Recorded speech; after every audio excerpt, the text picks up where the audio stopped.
and I'll see you in court. So in the last couple of weeks, it's safe to say that Logan Paul's reputation has been taking some serious damage, and this is over a couple different situations, but the main one is because of his project by the name of Cryptozoo. And this is because of Coffeezilla's 3-part series where he outed Logan Paul for being a money-hungry slime ball, and Logan Paul, he did not like that in the slightest. So instead of doing this, I've made a severe and continuous lapse in my judgment, and I don't expect to be forgiven. I'm simply here to apologize. he went on the offense and took no accountability, like no whatsoever, zero. And then he brought out the shield, he reflected all of the blame, and then he did some investigating of himself, and he found himself not guilty. In fact, everyone involved in the project, except for Logan and his manager, were guilty. So I thought today we'd sit back, relax, and take a look at this abomination of a response video. Coffeezilla, I watched your 3-part series called Investigating Logan Paul's Biggest Scam, and like many on this platform, you have successfully used my name for views and money. And that's coming from a guy who used a dead body for views. If you make a project and your audience loses millions of dollars combined from it, people are going to talk about it. That's how the internet works. Coffee, you interviewed the developer who stole the game code, fled to Switzerland, and held it hostage for $1 million.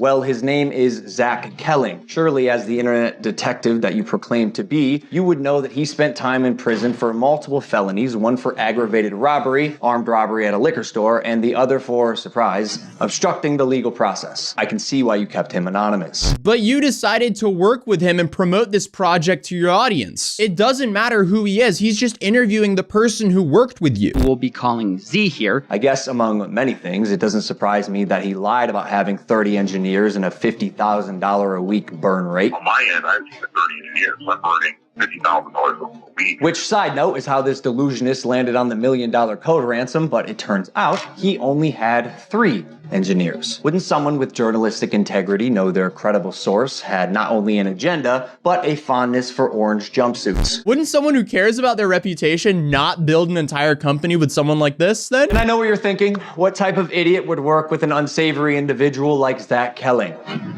I guess that's what I get for trusting the team that I relied on to vet and manage Eddie's hiring process, who has turned out to be a professional con man that I have since learned fooled billionaires, the Mormon Church, the owner of the New York Yankees, and now me. Okay, so an apology would be fitting here. You just had to say something like this. I've made a severe and continuous lapse in my judgment. But moving on, he singled out one victim to question his character. Surely you knew Emilio, the gentleman who supposedly let his child invest in a cryptocurrency, was allegedly responsible for 2 rug pulls before you interviewed him. So either you missed that or you knew it and failed to let the public know. Why? Because it was a clear sign that he was also untrustworthy. What about all the other victims who lost hundreds of thousands of dollars? Where is their apology? By the way, guy, almost all NFTs are just pictures. Yeah, but when you're buying an NFT, you're normally buying art or an entry into a community, not free Adobe stock photos. A real internet detective would not break criminal and civil laws in trying to get information, right? So why have you allowed the illegal recording of Jeff's phone call without his permission? And then more like an internet criminal, post it online. Yeah, except he can, because Coffee lives in a one-party consent state. I repeat,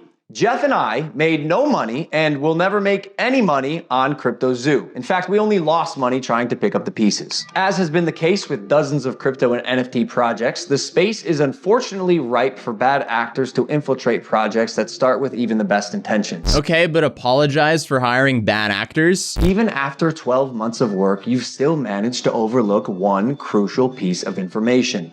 See, even though I've said it's coming so many times, you've assumed that Cryptozoo isn't being made. Who are you to decide when the development timeline ends? Cryptozoo is still coming, guys, but now with Shutterstock photos instead. Coffee called him out, and Logan Paul is now reviving the project to prove Coffee wrong. Unironically, the best thing that happened to the Cryptozoo holders was Coffeezilla's video series on Logan Paul. I got everything stolen from me and our community, stopped promoting publicly as soon as I knew the extent of the internal issues, took all of the heat on social, and you still published a defamatory hit piece fully knowing I was innocent just so you could enrich yourself in your $10 million studio. Sharp, but deeply unethical, dangerously misleading, and illegal. I suggest you use the money you got from pumping your Patreon to hire a good lawyer. You're gonna need it. But Logan didn't address this at all until after Coffee's series. If you are the main guy of an alleged scam and everyone in this alleged scam scammed you, people are still going to blame you. People are still going to talk about you because you promoted it to your audience and didn't address it until after you got called out. If Logan actually sues Coffee, this will be 100 times larger of a Streisand effect than what BitBoy did to himself. I, for one, will be donating and promoting the Coffeezilla Defense Fund because we support accountability here. Maybe we could have talked about this if you had reached out to me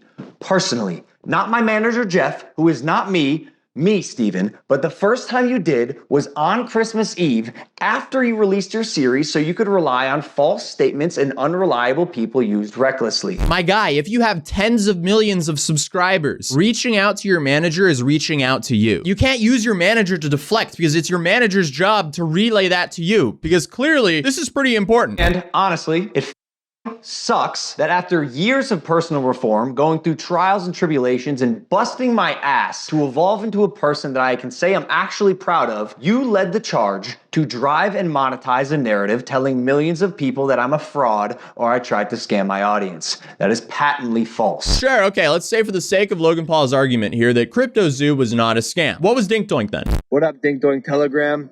Now I know what you're thinking. Logan, what the f you doing here? I'm doing the same thing as you. Holding my doink. That's what I'm doing. This is a coin I believe in. It's my favorite one, to be honest. Dink Doink is so much more than a meme coin. It's a multimedia coin. Cartoon meets crypto. It's the blockchain, baby. In cartoon, fun, comedy format. I'm going to be doing an episode myself soon. And as a holder in Dink Doink, I believe in this. I think it's going to go crazy. Some of my friends and celebrities as well are going to get involved in episodes doing voiceovers, fun cartoon stuff. It's Dink Doink, bro, and I'm ready to start sucking some. Yeah, because, you know, just a normal holder of a token would get all of his friends to promote it as well. I'm just saying, you're not acting like someone who's been reformed. You're just jumping from cash grab to cash grab. And lastly, Coffeezilla. I now know your motives with this. Clout and money, good for you, but also you're slimy as. So I'm not going to come on any of your podcasts. If you want to come on Impulsive and talk about this, that's fine. You've denied my invitation multiple times. You're still invited. It can be a one-on-one. If not, we're going to handle this ourselves while we continue to build Crypto-Zoo, and I'll see you in court. I'm suing you, but you're also invited on my podcast. What? Excuse me? Hello? What kind of logic is that? And then he announces Crypto-Zoo for 2023 or 2024 and doesn't apologize whatsoever. Not even a single sorry or I'm sorry I was misled. I'm sorry for bringing on the wrong people. None of that. No accountability whatsoever. I'm baffled, but not really surprised. But overall, he spent about 7 minutes attacking everyone's character except for himself and painting himself as a victim rather than taking any accountability. And right as I finished recording this video, Logan uploaded his Impulsive podcast where he essentially just contradicts himself multiple times from this video that we just reviewed. Instead of going on to Coffee's podcast, he essentially had Big Mike hit him with the hard-hitting questions. I'm going to try to take the reins of the opposing viewpoint today, as I generally do on the show. I'm going to ask you a lot of questions that may be, I don't know, easy, hard to answer, whatever. Why did you sign off as logs, by the way? Really hitting them with the hard-hitting questions here, Big Mike, but I'll probably cover that in my next video.